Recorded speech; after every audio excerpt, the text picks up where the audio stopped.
एक बार एक भिखारी अपने जीवन से परेशान हो चुका था, क्योंकि उसे अपने जीवन को चलाने के लिए भीख मांगनी पड़ती थी। उसे हर एक चीज के लिए भीख मांगनी पड़ती थी। इसी बात को लेकर वो दुखी रहता था और दिन भर यही सोचता कि उसके जीवन में बदलाव कैसे आएगा। सोचकर वो निराश हो जाता। वो हर दिन देखता कि बहुत सारे लोग निराश होकर आंखों में आंसू लिए विभिन्न चिंताओं से परेशान लोग गौतम बुद्ध की तरफ जाते और वापस लौटते समय वे लोग बहुत ही खुश होते थे। वो भिखारी ये नहीं समझ पा रहा था कि गौतम बुद्ध उनके साथ ऐसा क्या कर देते कि वे बेहद खुश हो जाते। वापस लौटते हुए लोगों के हाथों में ना तो ढेर सारे पैसे होते थे, ना ही सोने चांदी। तो फिर ऐसा क्या होता था कि लोग बुद्ध के पास से लौटते वक्त इतना शांत होते। ये सब सोचकर उस भिखारी ने भी निर्णय लिया कि वो महात्मा बुद्ध के पास जाएगा और देखेगा कि ऐसा वहाँ क्या हो रहा है कि दुखी लोग उनके पास जाकर खुश हो जाते। वो बुद्ध से मिलने के लिए उनके पास चल पड़ा। जहाँ बुद्ध मौजूद थे वहाँ पर बहुत लंबी कतार लगी हुई थी। तो वो भिखारी भी कतार में लग गया। कतार में लगकर वो अपनी बारी का इंतजार करने लगा।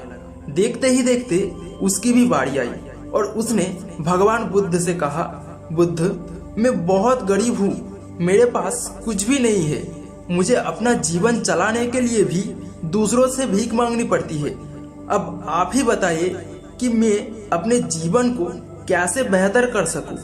ये सब सुनकर भगवान बुद्ध ने कहा, तुम गरीब नहीं हो, तुम्हें बस ऐसा लगता है, क्योंकि आज तक कभी तुमने किसी के लिए कुछ भी नहीं किए, ना ही तुमने दान दिए, ना ही तुमने दूसरों के लिए कुछ किए। ये सब सुनकर भिखारी के मन में एक आशंका जाग उठी। ये इस आशंका को दूर करने के लिए भिखारी ने पूछा, मैं तो एक भिखारी हूँ, मैं लोगों को दान कैसे दे सकता हूँ और कैसे लोगों की सहायता कर सकता हूँ। मुझे तो खुद अपना जीवन चलाने के लिए दूसरों से मांगना पड़ता है।